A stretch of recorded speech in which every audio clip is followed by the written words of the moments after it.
তো চলে আসলাম কিন্তু ত্রিপুরার সবচেয়ে বড় সরস্বতী প্রতিমা মানে আগরতলার বরদোয়ালিতে। দেখুন এই হলো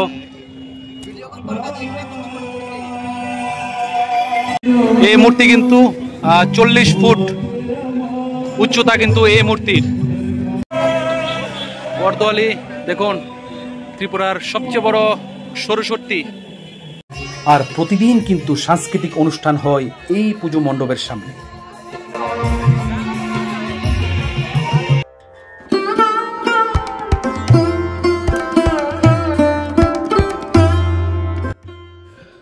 বাঙালির ভ্যালেন্টাইন ডে মানে সরস্বতী পুজো, কারণ এই সরস্বতী পুজোই কিন্তু প্রতিটা বাঙালির ইমোশন আর নিজের মনের মানুষটাকে নিয়ে একটু ঘুরতে যাওয়া, একটু ভালোবাসার কথা বলা, আর এই দিনে টিউশন সেন্টার কিংবা নিজের স্কুলে গিয়ে বন্ধু কিংবা বান্ধবীদের সাথে আনন্দ উপভোগ করা।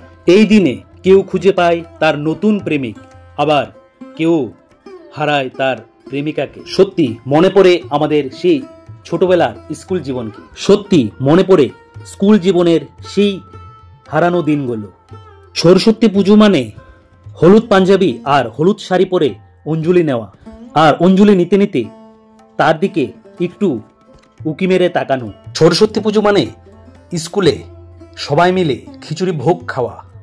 সত্যি সরস্বতী পুজো ছাত্র জীবনের একটা আবেগ, একটা অনুভূতি। যাই হোক, বাঙালির ভ্যালেন্টাইন ডে মানে কি সরস্বতী পুজো? আজকের এই প্রশ্নটা আমার সকল ছাত্রছাত্রী দর্শক বন্ধুদের জন্য রইল।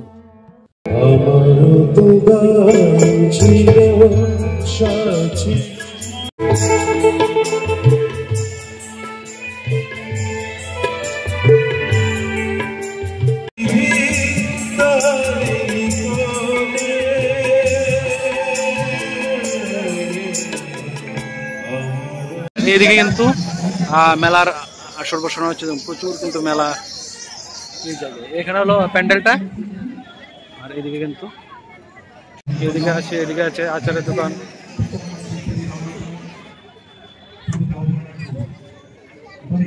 বাচ্চাদের কিন্তু প্রচুর খেলনার জিনিস বা এখানে এসে কিন্তু খেলতে পারবে। দেখুন এদিকে আছে একটা ড্রাগন কার, এই হলো ড্রাগন কার। এদিকে আছে খেলার,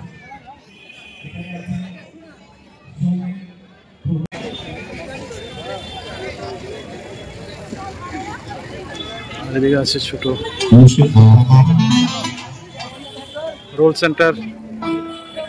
আগরতলার বরদোয়ালি স্থিত এই সরস্বতী পুজো কিন্তু ত্রিপুরার মধ্যে সবচেয়ে বড় সরস্বতী পুজো।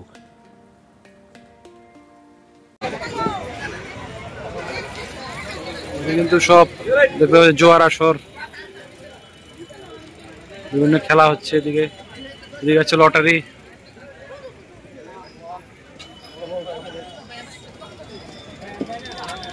প্রতি বছর কিন্তু এই মেলার আয়োজন করা হয় এই বরদোয়ালি স্থিত মেইন রোডের পাশে। বিভিন্ন খাবার দোকান থেকে শুরু করে নাগরদোলা, বাচ্চাদের খেলনার জিনিস প্রচুর কিন্তু এই মেলায় আপনারা এসে উপভোগ করতে পারবেন। স্মোকি, আর এখানে কিন্তু নাগরদোলা।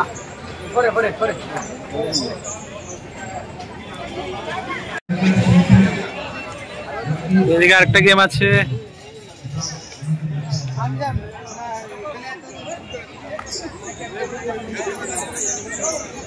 দেখুন এদিকে আছে। আর ছোট জায়গার মধ্যেও খুব সুন্দর পুজো অনুষ্ঠিত হয় কিন্তু এই বরদোয়ালি স্থিত এই জায়গায়। ওয়ার্ড নাম্বার 40 এই পুজোর আয়োজন করে থাকে। তাই আপনাদের সামনে ছোট করে একটা ভিডিও আমি তুলে ধরলাম। তো সবাই ভালো থাকবেন, আর ভিডিওটা অবশ্যই শেয়ার করবেন এবং লাইক করবেন, আর যারা নতুন অবশ্যই সাবস্ক্রাইব করবেন। ধন্যবাদ সবাইকে।